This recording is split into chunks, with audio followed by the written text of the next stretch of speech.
Hello, bienvenue dans Booster, j'espère que tu vas bien et que tout va pour le mieux.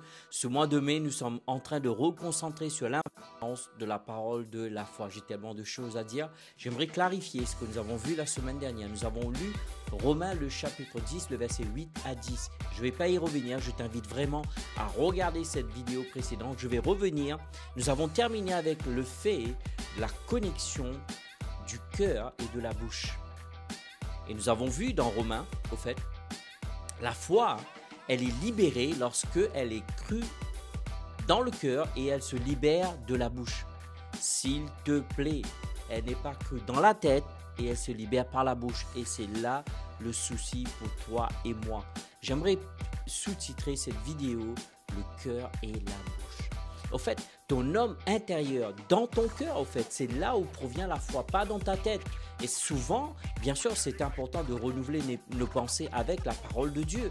Ne me comprends pas mal. Mais ce que j'essaie de te dire, la foi ne vient pas de ta tête, la foi vient de ton cœur. Et c'est pour cela que beaucoup de fois, chaque personne, au fait, des fois, souvent, dans leur parcours, dans la marche avec Dieu, ils font des naufrages, ils font des accidents de parcours. Pourquoi? Ils disent que la Bible ne marche pas, ils ont essayé, des fois ils vont essayer au fait de justifier. Tu sais, si la Bible dit que le juste vivre par la foi, alors il n'y a pas d'autre alternative au fait. Tu vois, si je dois vivre en respirant, la foi elle est si importante. Donc je suis en train de parler vraiment ce fondement biblique sur l'importance de la parole de foi. Donc nous avons toujours lu Romains, le chapitre 10, le verset 8 à 10, en disant la connexion entre le cœur et la bouche. Ce qui veut dire que la parole ne doit pas être dans ta tête, bien que ne me comprends pas mal. On doit renouveler notre pensée, changer notre manière de penser pour l'aligner avec la pensée de Dieu. Mais dis-toi bien que la foi ne vient pas de là, la foi vient du cœur. Est-ce que tu vois ce que je veux dire?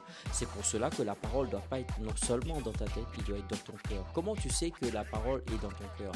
Parce que quand cette parole, elle est tellement dans ton cœur, tu vas commencer à parler. Je vais répéter. Quand la parole, en fait, va avec moi dans Proverbe. Waouh, c'est impressionnant. Je ne sais pas combien de minutes qui me restent. En tout cas, nous allons dans Proverbe. Waouh. C'est une autre... Proverbe, le chapitre 4, c'est un verset peut-être que tu connais très bien. À partir du verset 20, il nous dit « Mon fils », Proverbe, le chapitre 4, le verset 20 à 23. Il dit « Mon fils, sois attentif à mes paroles, prête l'oreille à mes discours, qui ne s'éloignent pas de tes yeux, garde-les au fond de ton cœur. » Encore une fois, ce mot, il n'a pas dit « garde-les dans ta tête ». Bien que c'est important que la parole soit dans ta tête, mais le plus important, elle a des résultats lorsqu'elle est dans ton cœur. Il dit c'est la vie pour ceux qui l'ont trouvée, c'est-à-dire la parole, n'est-ce pas? Et c'est la santé pour tout le corps. Est-ce que tu vois ce que je veux dire? Ça ramène la vie dans ta vie. Ça ramène même la guérison, en fait, la santé. Quand elle est où? Non pas dans ta tête, mais dans ton cœur. Et ensuite, il dit garde ton cœur plus que toute autre chose, parce que c'est de là que viennent les sources de la vie.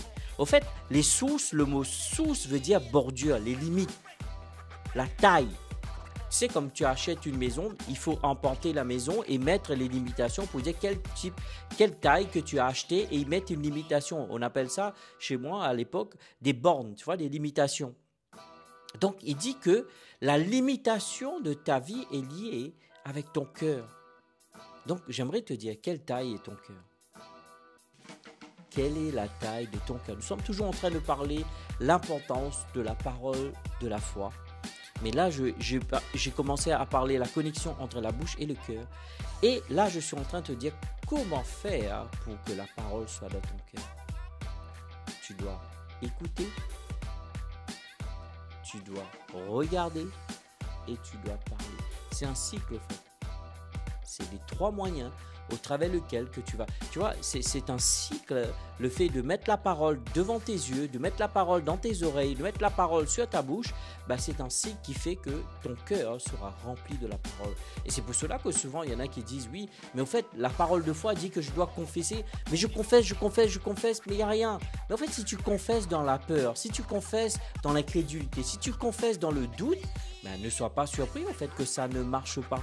Ça ne peut que marcher lorsqu'une confession est libérée par la foi. Je répète, par la foi. Et j'intitulerai cette vidéo « Comment mettre la parole dans ton cœur ». Il est écrit ici dans Proverbes le chapitre 4, le verset 20 à 24.